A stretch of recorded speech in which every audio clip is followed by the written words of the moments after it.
Olá, pessoal. Sejam bem-vindos ao canal e vamos à notícia. Hoje temos um tema de grande repercussão que envolve o ex-presidente Jair Bolsonaro, o ministro Alexandre de Moraes e o STF. O assunto não só tem gerado polêmica no cenário político brasileiro, mas também tem movimentado discussões sobre as prerrogativas legais e políticas. Fiquem com a gente, pois ao longo deste vídeo vamos detalhar todos os aspectos técnicos e políticos dessa questão e vou explicar por que essa decisão pode ter consequências muito mais amplas do que vocês imaginam. O contexto do pedido de Bolsonaro. Em primeiro lugar, é importante entendermos o que está em jogo. O ex-presidente Jair Bolsonaro solicitou a devolução de seu passaporte, que foi apreendido por decisão do ministro Alexandre de Moraes, do Supremo Tribunal Federal, STF. O motivo dessa apreensão está relacionado a uma medida cautelar criminal, que foi tomada em virtude de uma série de comportamentos que já preocupavam as autoridades brasileiras, como sua tentativa de se abrigar na Embaixada da Hungria. Esse fato, por si só, gerou uma série de desconfianças quanto à sua intenção de fugir da jurisdição brasileira.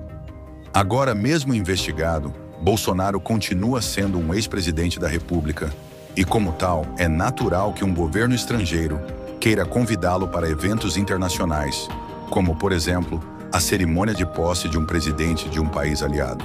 Porém, isso não pode ser apenas uma alegação vazia. A solicitação de Bolsonaro para recuperar seu passaporte e viajar precisa ser sustentada por provas concretas.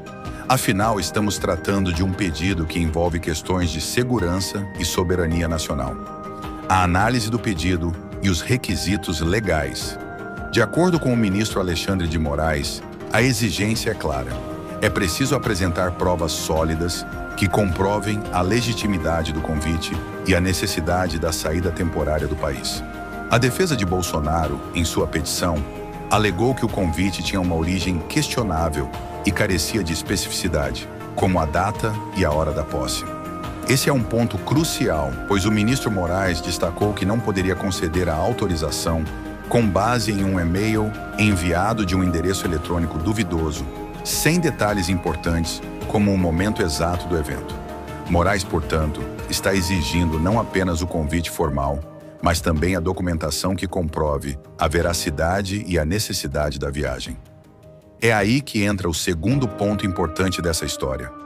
Mesmo que o ex-presidente tenha sido convidado, o pedido de viagem ainda precisa ser analisado por outras instâncias, como o Procurador-Geral da República, que emitirá um parecer sobre o caso. O peso político da decisão. Agora, para além dos aspectos legais, a questão também tem um forte componente político. Para o ex-presidente Bolsonaro, estar presente na posse de Donald Trump, por exemplo, é uma forma de mostrar sua continuidade no cenário internacional, especialmente no campo da extrema-direita.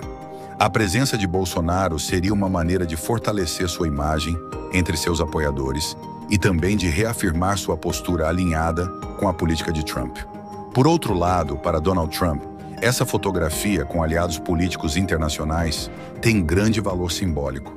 Ele busca fortalecer seu discurso conservador e de oposição ao governo Biden, destacando-se como líder de uma ala política global que ainda defende posturas mais radicais. Nesse contexto, o convite feito a Bolsonaro tem um peso estratégico, pois ajuda a consolidar esse bloco político de direita, o papel do Supremo Tribunal Federal. Enquanto isso, no cenário interno brasileiro, o STF está dividido entre aspectos técnicos e políticos.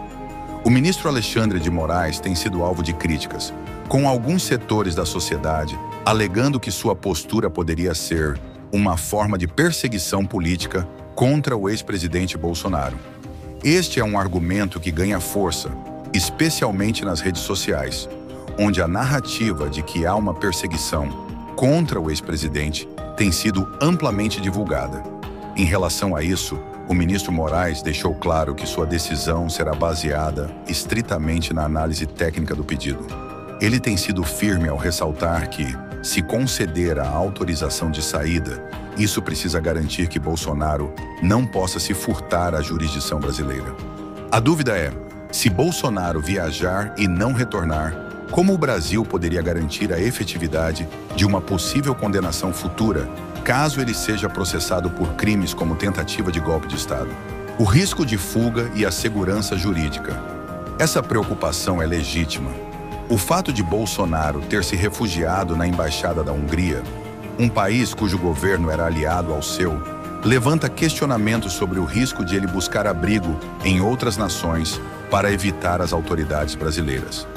Além disso, há o receio de que, ao viajar para os Estados Unidos, por exemplo, ele possa se negar a retornar, o que dificultaria o cumprimento de eventuais sentenças.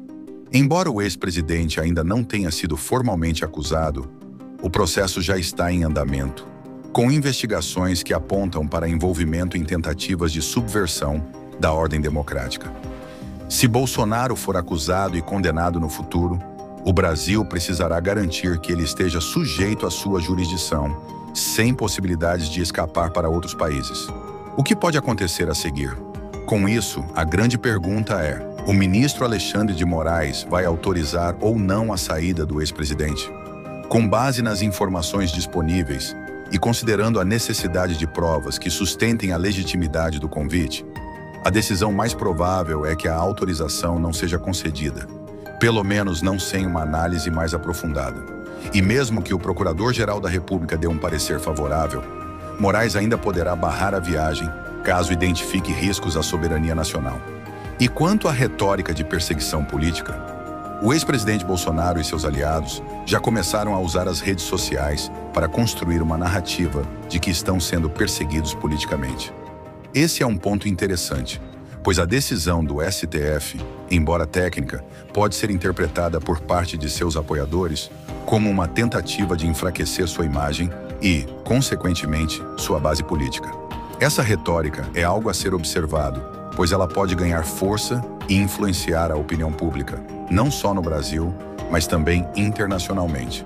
Como vocês podem ver, a situação envolve uma complexa combinação de questões jurídicas, políticas e ideológicas. A decisão do ministro Alexandre de Moraes não será apenas sobre a legalidade do pedido de viagem, mas também sobre como ela impacta o cenário político nacional e internacional. Por enquanto, seguimos aguardando os próximos capítulos desse embate. Obrigado por assistir esse vídeo. Pedimos que se inscreva em nosso canal e curta esse vídeo. Ative também o sininho das notificações para ser avisado sobre nossas postagens. Até o próximo vídeo.